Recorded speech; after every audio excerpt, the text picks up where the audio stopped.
Hindi pa nga ako sigurado, Liz. Alam mo namang hectic ang schedule ko. Ano ka ba, artista? June pa nag-invite si John. December na ngayon. Imposibleng hindi mo yan naisulat sa calendar mo, no? Kasi Liz... Ano? Don't tell me.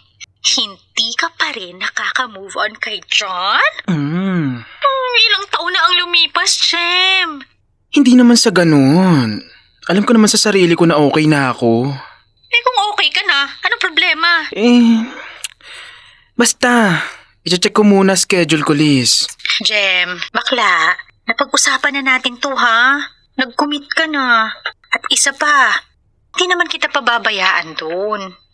Magkasama tayo. Pag-iisipan ko. Ganito na lang. A-attend tayo. Kapag naramdaman mong hindi ka na komportable, aalis tayo agad. Walang pilitan. Pero subukan mo lang. Tatawagan kita ulit. Okay, sige. Hihintayin ko yun, ha? Bye! Bye!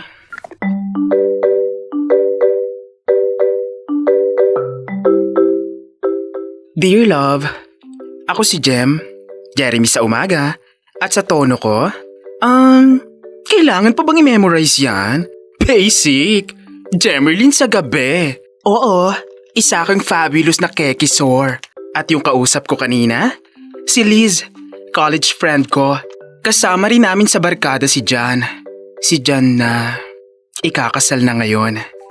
Kaming tatlong magkakasama noon. Magkakasabay tumawa, magkasabay mangarap, magkasabay mapagod sa mga deadline at pangarap na akala namin ay sabay-sabay naming maaabot. Pero ako, masyado akong marupok. Tahimik akong nahulog kay John nang hindi niya kailanman nalalaman. Si Liz lang ang nakakaalam. Siguro dahil takot din ako. Maraming beses kong tinangkang umamin. Pero sa bawat bukas ng bibig ko, laging nauuna ang kaba kesa sa kabaklaan ko. Kaya pinili kong mahalin siya sa paraang kaya ko bilang kaibigan. Sa pagiging maalaga, sa pakikinig, sa pananatili sa tabi niya. Kahit alam kong hindi ako kailanman magiging dahilan ng ngiti niya sa dulo ng altar. Nagkahiwa-hiwalay kami ng magtrabaho na. Akala ko, kasabay ng paglayo namin, mawawala rin ang nararamdaman ko. Akala ko, ganun lang yun. Parang college memories na unti-unting kukupas. Pero hindi. Hindi ko siya nakalimutan. Hanggang sa isang araw, may dumating na imbitasyon. Isang sobre. Ikakasal na siya. At bigla kong na-realize, hindi pa pala ako tapos magmahal. Tandang-tanda ko pa noon, ang unang beses na nakita ko siya.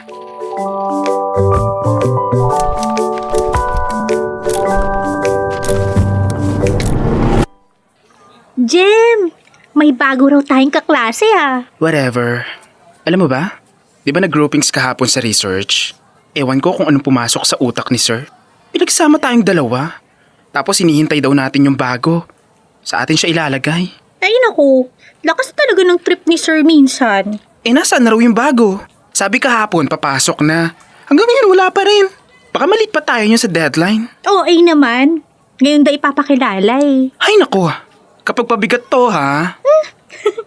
Sana hindi siya bobo. Kapag mas matalino pa ako sa kanya, Jem, patay talaga tayo sa research. Sinabi mo pa. Good afternoon, class. Good afternoon, sir! Wala muna tayong activity today. Gusto kong mag-focus muna kayo sa research na pinapagawa ko. And I'd like to introduce your new classmate. Meet John. Hello everyone. Nice to meet you. Liz, Jem. Siya ang addition sa group ninyo. Hindi siya naka-attend kahapon dahil may emergency. Kaya i-extend ko yung submission ng research title ninyo hanggang next week. Oh, John, you may take your seat. Thank you, sir. Hi. Hello. Liz. Jem. Hello, John. Nice to meet you. Huy, Jem. Jem! Yoo-hoo! Hello. Sorry, parang na-disassociate ata ako. Pasensya na kayo ha. Late ako. Okay lang. Umupo ka na. Okay lang ba kung dito sa tabi mo? Sige. Uy, okay ka lang? Ba't parang naninigas ka dyan? Anong sinasabi mo? Type mo si John, no? Ha? Tumigil ka nga dyan, Liz. Uy, mukhang may mag-e-enjoy mag-research.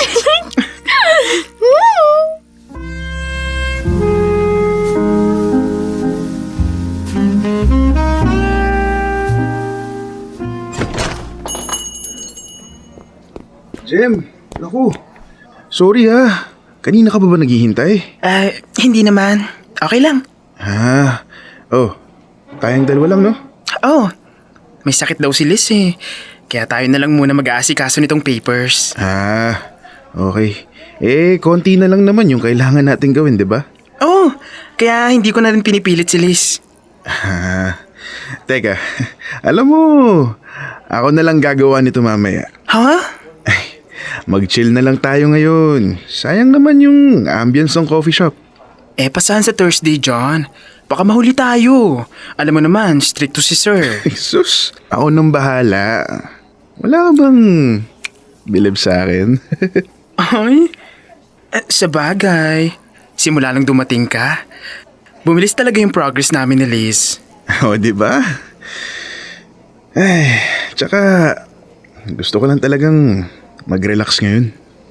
Bakit? May problema ba? Oo na-stress lang ako sa bahay. Gusto ko na talagang makagraduate.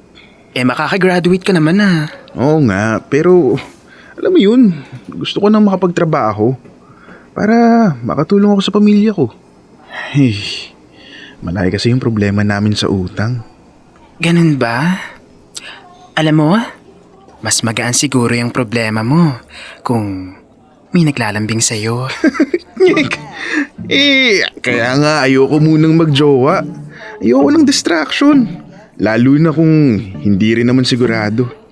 Paano kung hindi naman siya distraction? Ewan ko.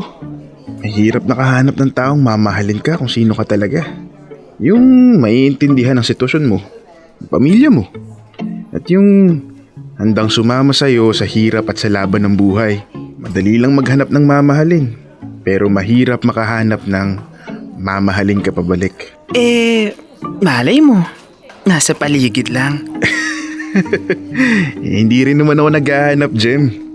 Okay na muna sa akin maging single. Tingin ko, kapag handa na ako, kusa na lang siyang darating. May point ka naman. Ikaw nga Pansin ko, wala ka ring jowa.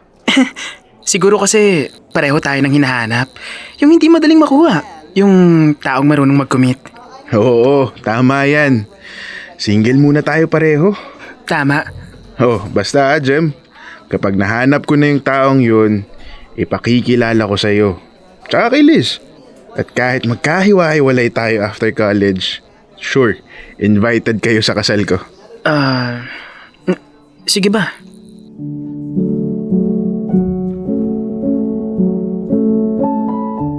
Doon nagsimulang mahulog ang loob ko sa kanya. Sa edad namin noon, bihira ang marunong mangarap, hindi para sa sarili, kundi para sa pamilya. Nagustuhan ko siya dahil alam niya kung ano ang gusto niya sa buhay. At sa paraang tahimik at hindi sinasadya, pareho kami. Pero alam ko rin, kahit kailan, hindi mangyayari ang bagay na matagal ko nang iniisip. Alam kong hanggang magkaibigan lang kami. Hanggang tawanan sa coffee shop, hanggang pangarap na hindi kailanman sasabihin. Kaya pinili kong manahimik. Pinili kong huwag umamin.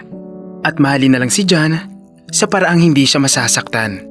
Sa malayo. Kaya noong nalaman kong ikakasal na siya, nasaktan pa rin ako. Aaminin ko, may bahagi sa akin na naghintay. May bahagi sa akin na nagdasal.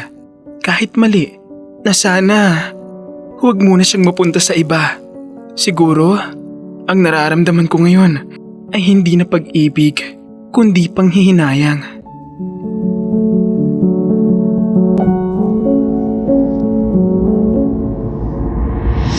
Jem, Okay ka lang ba? Pwede naman tayong umuwi kung hindi mo gusto. Okay lang ako. Sigurado ka ha? Oo nga, masaya naman ako para kay John. Ibang sinasabi ng mga mata mo, bakla. Ikaw talaga, Liz. Pinapunta mo lang ako dito para asarin. Charot lang. Ay, ayan. Mag-i-speech na yata si John. Hello. Una sa lahat, gusto kong magpasalamat sa lahat ng dumalo ngayong araw. Lahat ng nandito, mahalaga sa amin. Mga taong siniguro namin kasama sa simula pa lang. Siyempre, andyan ang pamilya ko, pamilya ni Michelle, na pamilya ko na rin ngayon. At ang mga kaibigan kong naging saksi sa mga pangarap ko noon. Liz, Jem, kayo ang kasama ko noong nangangarap pa lang ako. Sandali lang, Liz. Ngayon, Magpapahangin lang ako. isa na silang natutupad. Diyan ka muna. Uy, Maraming di pa tapos yung salamat. speech.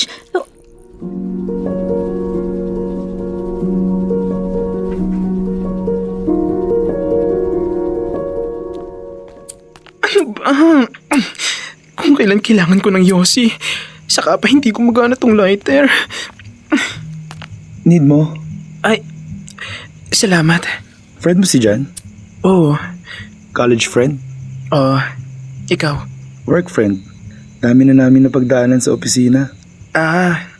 Nice. Siyan nga pala. Jem, Kanina pa kita napapansin. Parang uneasy ka. aha? Hindi naman. Kanina ko palang gustong mag-Yossi. Ang haba lang talaga ng speech ni John. Daming sinasabi. Totoo. Ganyan talaga yan.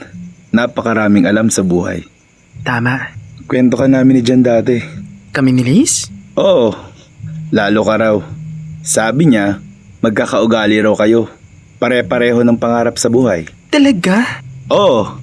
Lagi niyang sinasabi na sana raw makahanap kayo ng taong magmamahal sa inyo ng totoo. Lalo ka raw. Sinabi niya yon? Oo. Halata naman, parang kayo ang naging inspirasyon niya para magpursige. Ay, classic John. Kayo ba? Paano kayo naging close? Sa simpleng kwentuhan lang. Mga pangarap, buhay, ganun. Ganon din kami.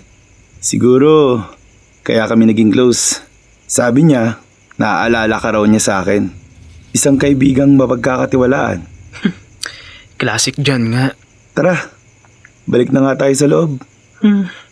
Dito muna siguro ako. Sige. Samahan na lang muna kita. Sean, gusto mo bang magkape pagkatapos nito? Sure. Gusto ko yan.